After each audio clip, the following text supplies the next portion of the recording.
I can guarantee you that you're using ChatGPT incorrectly.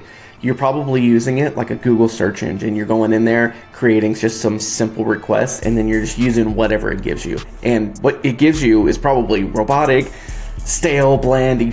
You're probably just not into what it gives you. And you're wondering, is this tool even actually effective in the first place? Well, I've got a system that I use every single time that I use things like ChatGPT or Gemini that allows me to get the content that you're actually looking for. And we're going to jump straight into it. I call it my who, what, how framework. The thing about AI is it's only going to do what you request it to do. So what does that mean? If you just go in and say, create for me a social media post, well, of course, it's just going to come up with some generic social media posts. And even if you got a little bit more detailed and say, create for me a social media post for my church, well, it's still going to sound generic and not like you. It's not going to have your organization's language. So you have to give it constructs, boundaries, frameworks for it to work inside of, so it can then create the best content that it can create. So what is that framework? I call it my who,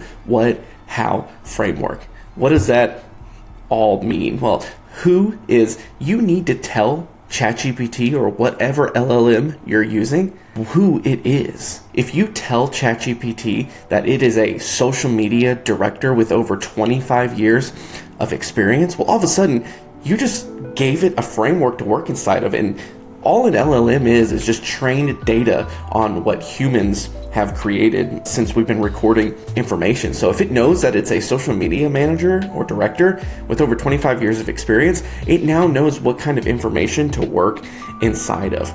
This is a huge first step. And even if you just did this, I guarantee you the content is going to exponentially change. When you give it that framework, it's going to start thinking about how it's going to get the correct content for you. That next step is what.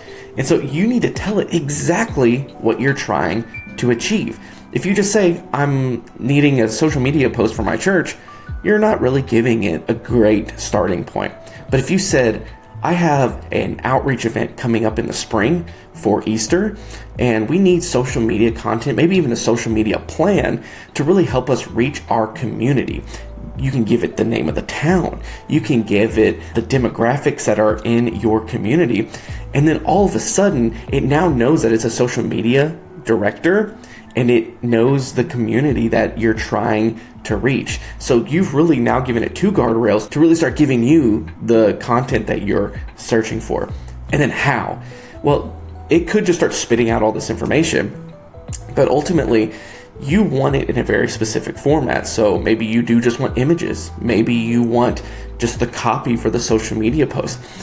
This is where you really give it the final framework of what you're looking for. So it knows who it is. It knows what you're trying to achieve. And now it knows that you want it in 15 different social media captions, or you want 5 different graphics for social media that you can use to advertise this event. So what we're going to actually do is I'm actually going to jump into ChatGPT right now, and we're going to type in this exact prompt and see what comes out of it.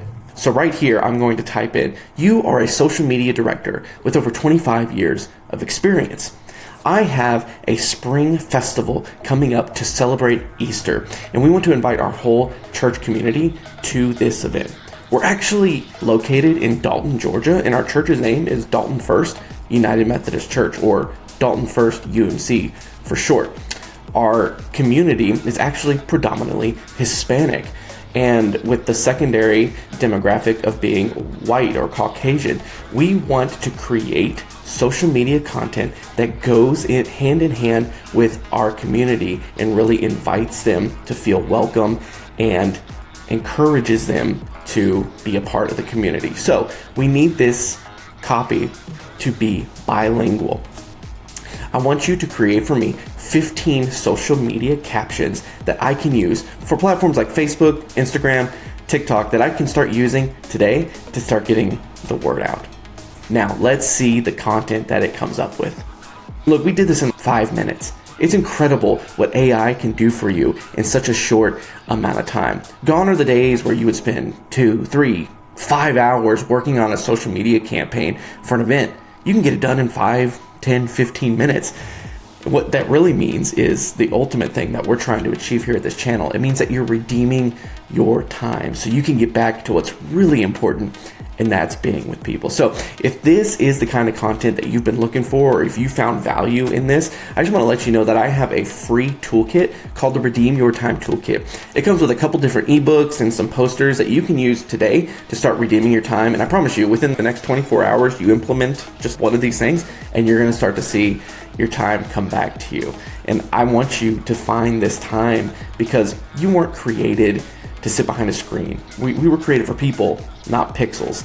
And ultimately, I want you to get out of the designing space, creating all these different little graphics, and get back to being with other people. So if you found value in this, I also would just love it if you hit the subscribe button and let me know down in the comments what you learned in today's video. And if you're interested in seeing more content like this, I actually have a video right here where we dive even deeper into how to use different tools like AI in your ministry to start redeeming your time. I'll see you guys over at that video.